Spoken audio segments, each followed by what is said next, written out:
昨日花莲落大雨，苏花公路有真侪所在放弃，有民众车驶伫苏花公路，去互石头夹着车害去，加载人是无安怎。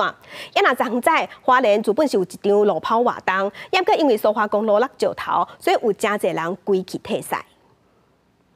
这台白色的电动车停伫咧路边，车身有嵌一件拖刷，车窗破一孔正大孔。离高限8点外，四车的驾驶因一家伙仔去花莲省线，准备要转去时阵，经过苏花公路落大雨，有石头放来拱着车窗。车子有办法开吗？不行，因为玻璃破掉了。车子现在没办法开呢。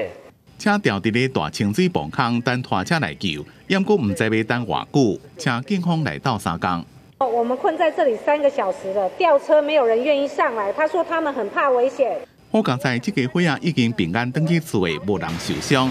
不过苏花公路撞到到河边，沿路真侪所在崩山，北河路未通。伫咧30这场为了中正观光办的路跑活动，有一寡参加的人听到崩山就无来参加。